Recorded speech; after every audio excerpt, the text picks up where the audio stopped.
Hey everyone, this is Abbas from Tech Radar, and guess what we have with us today? Yes, this is the new 16-inch MacBook Pro. It looks very similar to the 15-inch MacBook Pro that it replaces, but there are a few things that we'd like to talk about it, which make it stand out from the previous model. Let's start with the screen. It's slightly larger at 16 inches, not a huge difference from the previous 15-inch, which was 15.4 inches exactly, so a little over half an inch bigger.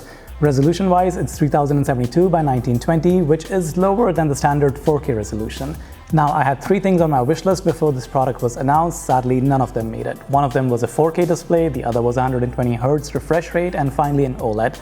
All of these exist in the industry today, but the MacBook doesn't have any of those. It would have been nice. Now, I'm not saying this is a bad screen, it's a great screen, but I would have liked Apple to push that envelope a little bit on the screen technology. Coming to the keyboard, which really is making all the noise. Now, I didn't personally have any issues with the butterfly keyboards. Doesn't mean I don't sympathize with those of you who did have issues where the keys wouldn't press or they would just double press. That would infuriate the hell out of me. But I was lucky enough to not face any of these issues.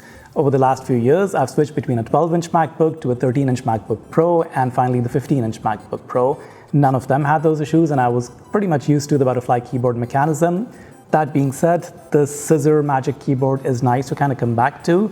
My favorite laptop keyboard is still the Surface Book 2 from Microsoft. I like the feel of that, but this is pretty close to that.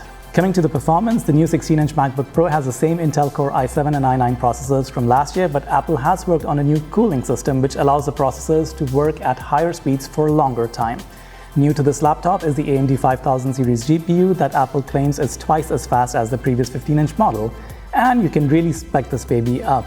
You can go to an insane 64 gigs of RAM and 8 terabytes of storage on this laptop. Haven't seen that before.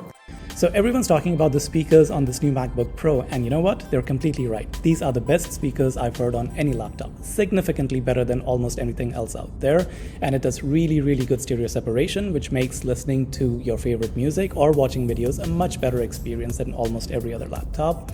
Apple's also added a studio quality mic, and well, this part of the video is actually recorded on the MacBook Pro, so you tell me how good it sounds. Finally, coming to the battery life, the new 16-inch MacBook Pro has the largest battery ever in a Mac laptop, which reaches the limit of what is allowed for you to fly on a plane with. Apple claims the 100 watt-hour battery gives you 10% more battery life compared to the previous generation, but I've only used it for a couple of days, and I haven't noticed the battery either dying out quickly or lasting crazy long. Wisely used, you should be able to get a full day out of it very easily. So that's the new 16-inch MacBook Pro laptop. It's a great laptop, a great replacement for the 15-inch laptop. Apple did a really good thing by pricing it identical to the outgoing model, and I don't see any reason for anyone looking to buy a 15-inch or a larger laptop not to go with that. It ticks all the right boxes, great specs, great battery life, great keyboard, and if you're looking to pick something up on a professional level, highly recommend this.